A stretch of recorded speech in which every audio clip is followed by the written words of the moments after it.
My sister kicked me out of her house because I have a tattoo and it has a bad effect on her kids. So I refused to pay for a European trip to her kids, and also spent the money for their college on myself. I never thought I'd be starting over at 30. 3 years ago my life was perfect, or at least that's how it felt with Mike by my side. He was everything I could have wanted, brilliant doctor by day, talented guitarist by night, and the kindest soul you could ever meet. We'd been together for 5 years, and I honestly thought we'd grow old together. Mike loved his motorcycle. I used to tease him about being a weekend warrior, trading his doctor's coat for leather jackets every chance he got.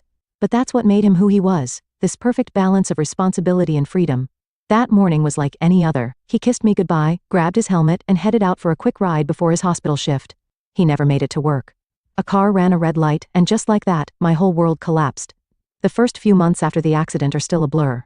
I threw myself into my programming work, taking on extra projects just to keep my mind occupied. My sister Sarah, despite her usual judgmental attitude, actually helped me through those initial weeks. She'd bring her boys, Tommy and Jake, over to my place, and their presence somehow made things a little more bearable. For 3 years, I lived in this strange limbo, not really dating, not really living, just existing. My programming job kept me busy, and I made good money. Enough to help Sarah with her bills since she's been raising the boys alone after her divorce. Last week, his old bandmates came over. We do this sometimes. Get together, share memories, laugh about the good times. Dave, their lead singer, brought out Mike's old guitar. Remember how he'd always say music was medicine for the soul? Dave asked, strumming a few chords. That's when it hit me. I needed to do something permanent, something meaningful to honor Mike's memory. Not just for him, but for me too. A way to carry him with me always, while also marking the beginning of my journey forward. I've never been the type for tattoos. Truth be told, I used to be pretty conservative about body modifications. But somehow the idea of getting Mike immortalized on my skin, a guy with a guitar on his shoulder, felt right. It felt like the perfect tribute to the man who taught me that life was meant to be lived boldly. The tattoo parlor was nothing like I expected. I'd always imagined some dark, sketchy place with neon signs and questionable hygiene, but this was more like a high-end art studio. The artist, Anna, made me feel completely at ease as she looked at the reference photos I'd brought of Mike with his guitar. 4 hours later, I couldn't stop staring at my arm. The detail was incredible, Mike's profile, his familiar stance with the guitar slung over his shoulder, even that slight smile he always had when he played. It hurt like hell, but it was worth every second. 2 weeks passed, and the tattoo healed beautifully. I decided it was time to visit Sarah and the boys. It was a typical Saturday afternoon when I pulled up to Sarah's house. I wore a light jacket with long sleeves. The moment I knocked, I heard Tommy and Jake thundering down the stairs. Aunt Tasha, Tommy practically tackled me with a hug. At 12, he still hadn't outgrown his enthusiasm for family visits. Jake, trying to maintain his cool 15-year-old demeanor, hung back but couldn't hide his smile. "Hey, Aunt Tash." Sarah appeared behind them, looking genuinely happy to see me. Perfect timing, I just made lunch. The house was warm, and I shrugged off my jacket without thinking. I was wearing my favorite short-sleeve t-shirt underneath, and suddenly the room went quiet. Well, briefly quiet before Tommy's excited shout broke the silence. "No way, is that Uncle Mike?" He rushed over to examine my arm. "That's so cool. Look, Jake, it's got his guitar and everything." Jake moved closer too, his teenage reserve forgotten. "That's actually really awesome, Aunt Tasha. It looks just like him." That's when Sarah's voice cut through the boys' excitement like ice. "Tasha, what were you thinking? That's just ugly. I can't believe you'd do something so permanent without consulting anyone." I felt my face flush, but I kept my boy steady. "Sarah, I didn't need to consult anyone. It's my body, and I'll decide what to do with it." The look she gave me could have frozen hell over, but she didn't say anything else. We sat down to lunch, and while the boys kept asking questions about the tattoo and sharing their favorite memories of Mike, Sarah sat there radiating disapproval. Every time I caught her eye, she was staring at my arm like it had personally offended her. I tried to keep the conversation light, telling the boys about Mike's first disastrous attempt at teaching me guitar, and how he'd eventually given up and said I should stick to coding. They laughed, but Sarah just pushed her food around her plate. It was around 8 when my phone rang. Mom's name flashed on the screen, and I knew immediately what was coming. Sarah must have texted her the moment I'd taken off my jacket. "Tasha," Mom's voice was that special mix of disappointment and judgment she'd perfected over the years. "Your sister just told me about what you've done to yourself. I have to say, I don't approve at all. What were you thinking?" I took a deep breath. "Mom, I'm 30 years old. I don't need your approval for decisions about my own body." She made that little snorting sound she always makes when she's really annoyed. Then, without another word, she hung up. The weeks after the tattoo reveal flew by in a blur of code and deadlines. I was leading a major project for a new client, which meant endless hours in front of my computer at home. It was almost a relief to have an excuse not to visit Sarah and deal with more drama about my tattoo. But eventually, the project reached a stable point, and I couldn't avoid family obligations any longer. As usual, I headed to Sarah's house on Saturday afternoon. The moment she opened the door, I knew something was wrong. Her face had that pinched look it gets when she's about to start an argument. Tommy and Jake were in the living room playing video games when I walked in. They jumped up to greet me, but Sarah cut off their enthusiasm. "Boys, go upstairs," she said in that tone that left no room for argument. "I need to have a serious conversation with your aunt." They exchanged worried looks, the kind kids get when they know something's about to go down, and trudged upstairs. The sound of their door closing echoed through the suddenly silent house. "What's going on?" I asked, genuinely confused. Sarah crossed her arms and glared at me. "Do you know what Tommy asked me yesterday? He wanted to know if he could get a tattoo when he turned 16. 16! And then Jake chimed in, saying he'd been looking up tattoo artists online. "Sarah, they're just kids. They can't get tattoos without parental consent anyway." I tried to reason with her. "And when they're adults, they'll make their own choices about their bodies, just like I did." "Their own choices?" Sarah's voice rose an octave. "They never talked about tattoos before you showed up with that thing on your arm. This is entirely your fault." I took a deep breath. "Come on, Sarah. Tattoos are everywhere these days. Half the people at the grocery store have them. The boys probably see dozens of tattooed people every day at school. You can't seriously blame me for them being interested. Don't you dare try to rationalize this." Sarah was practically shaking now. "You have no idea what you've started. First, they'll want tattoos, then what's next? They'll start smoking because it looks cool. Then they'll start drinking, and before you know it, they'll be doing drugs." I stood there in Sarah's living room, feeling like I'd stepped into some alternate reality where getting a tattoo was equivalent to corrupting minors. "Sarah, this is ridiculous," I said, trying to keep my voice steady. "I've never smoked a cigarette in my life. I go to the gym 4 times a week. The wildest thing I drink is kombucha. You know all this, it doesn't matter." Sarah's face was red now. "The fact is, you've changed, and I've been thinking about this a lot." She straightened her back, like she always does when she's about to say something she thinks makes her sound authoritative.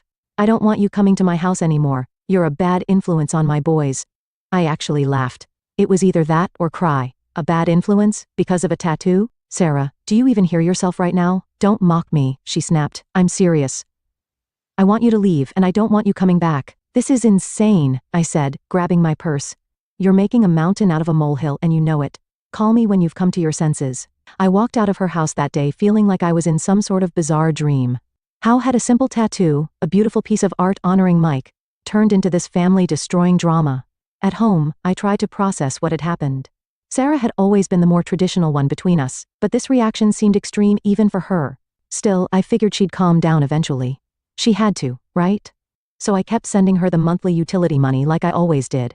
After all, her financial situation shouldn't suffer just because she was being ridiculous about my tattoo. But as days turned into weeks, something else started bothering me even more than Sarah's reaction. Tommy and Jake hadn't reached out to me at all. No texts, no calls, no silly memes they usually sent me. The boys who used to FaceTime me at least twice a week just disappeared. I tried texting them casual messages. "Hey, how's that science project going? Work. Did you beat that impossible level in your game yet?" But there was nothing but silence. It didn't take a genius to figure out that Sarah had probably forbidden them from contacting me. The thought of her using the kids as pawns in this ridiculous fight made my blood boil. 2 months crawled by. I threw myself into work, took on extra projects, anything to keep my mind off the situation. But as Thanksgiving approached, I couldn't ignore the family drama anymore. Usually Mom would have called weeks ago to coordinate dishes and planning, but this year, silence. She probably just forgot, I told myself. Even though Mom had never forgotten to invite me to Thanksgiving in my entire adult life. Things have been busy for everyone. So I did what I always did, bought thoughtful gifts for everyone, including Sarah and the boys. I got Tommy the new gaming console he'd been begging for, and Jake the expensive art supplies he needed for his portfolio. I even got Sarah that fancy coffee maker she'd been eyeing but couldn't justify buying for herself. Loading up my car with the gifts, I tried to stay positive. Surely they wouldn't let a tattoo ruin Thanksgiving? This was our family's biggest holiday, the one time of year when we all came together no matter what. Even 3 years ago, right after Mike's death when I could barely function, I'd still made it to Thanksgiving dinner. I pulled up to my parents' house, the trunk full of carefully wrapped gifts. The familiar sight of Mom's Thanksgiving decorations, the same ceramic turkey she'd had since I was a kid, the autumn wreaths, the pumpkins on the porch, made me smile. But that smile faded when I opened the front door. The scene I walked into felt wrong immediately. Sarah, Mom, Dad, and the boys were all there, but instead of the usual Thanksgiving chaos, there was this weird tension in the air. They stared at me like I was a ghost who just materialized in their living room. "Tasha?" Mom's voice had that sharp edge to it. What are you doing here? I stood there, arms full of gift bags, feeling increasingly stupid. What do you mean? It's Thanksgiving, I brought presents for everyone. We didn't invite you, Mom said slowly, like she was talking to a child. We thought you'd understand that meant you weren't supposed to come. The gifts suddenly felt like they weighed 1,000 pounds. Understand? Understand what? Why wouldn't I be invited to Thanksgiving? Sarah stepped forward, arms crossed. That's when I noticed the boys weren't looking at me. They were staring at the floor, shoulders hunched. Because, Sarah said, we don't need you showing off that tattoo and filling my children's heads with more inappropriate ideas about acceptable behavior. I set the gifts down harder than necessary. Are you kidding me? We're still on this? It's been months. It's just a tattoo. Just a tattoo. Sarah's voice went up an octave. It's a symbol of rebellion and disrespect. Oh my God. I ran my hands through my hair in frustration. Are you all hearing yourselves? Uncle Jim has a full sleeve of tattoos. Cousin Rachel just got a massive phoenix on her back last month. Nobody said a word about those. Dad shifted uncomfortably in his armchair, but Mom jumped right in. That's different, Tasha. You should have consulted us first. You know how we feel about these things. I felt like I was losing my mind. Consulted you? I'm 30 years old. Why would I need to consult anyone about what I do with my own body? Because we're your family, Sarah shouted. Because we have values, because actions have consequences. The only consequences here are the ones you're creating. I could feel tears of frustration building up. This tattoo means something to me. It's for Mike. It's my way of keeping him with me, of honoring his memory. That's when Sarah said it. The words that would change everything. Oh, don't start with that again, she sneered. I never liked him anyway. Always showing off with that stupid guitar, acting like some wannabe rock star, riding around on that death trap of a motorcycle. She let out a harsh laugh. You know what? I'm glad he got hit by that car. Maybe now you'll finally grow up and start acting like a normal person. The room spun around me. I could barely breathe, but I managed to find my voice. Apologize, I demanded, my words coming out in a whisper at first, then gaining strength. Apologize right now for what you just said about Mike. Sarah lifted her chin defiantly. I won't apologize for telling the truth. Mom, Dad, I want her out of here. She's ruining Thanksgiving. I looked at my parents, waiting for them to say something, to defend me, to scold Sarah for her cruel words about Mike. Instead, Mom stood up, smoothing her skirt with trembling hands. Tasha, I think you should go, she said quietly. I stared at them all, my father avoiding eye contact, my mother's lips pressed into a thin line, Sarah's triumphant expression, and my nephew's confused faces. Without a word, I picked up all the gift bags I'd brought and walked out. The drive to the local homeless shelter was a blur. I barely remember handing over the gifts to the surprised volunteer at the door. These are all new, I explained mechanically. The gaming console, the art supplies, the coffee maker, everything's unopened. Back home, I sat in my dark living room for hours, thinking about everything. The monthly utility payments I've been making for Sarah since her divorce. The Christmas traditions we'd started, last year's trip to Hawaii, still fresh in my memory. Tommy's excitement when he saw the ocean for the first time. Jake's endless photos of the sunset, Sarah actually relaxing for once. I'd already booked the Europe trip for this year, planning to surprise them with it on Christmas morning. But it wasn't just the trips. There were the regular shopping sprees for the boys' school clothes, the extra tutoring I paid for when Jake struggled with math, the summer camp fees, the monthly utility bills that mysteriously got paid even when Sarah was between jobs. And the college funds, 2 years of careful saving, making sure my nephews would have options when they graduated high school. I thought about Mike then, about what he would say if he could see all this. He'd probably make some joke about karma, then get serious and remind me that love shouldn't be a one-way street. Opening my laptop, I felt strangely calm. The email to Sarah practically wrote itself. Sarah, I've had time to think about what happened today, and I've made some decisions that I want to communicate clearly. I will no longer be sending monthly payments for your utilities. Since you feel I'm such a negative influence, I'm sure you wouldn't want to rely on my money. The Europe trip I planned for Christmas is cancelled, at least for you and the boys. I'll be going alone. For the past 2 years I've been setting aside money for Tommy and Jake's college education. Given your concern about my influence on them, I'll be closing these accounts and investing the money elsewhere. I hope you'll explain to the boys why they won't be getting their Christmas surprises this year. Feel free to tell them it's because their aunt's tattoo makes her an unfit influence on their lives. Tasha. I hit send and immediately turned off my phone. My hands were shaking, but my mind was clear. For the first time since Mike died, I felt like I was standing up for myself, really standing up for myself. The next morning, I stared at my phone for a long moment before turning it on. The notifications started flooding in immediately. 37 missed calls.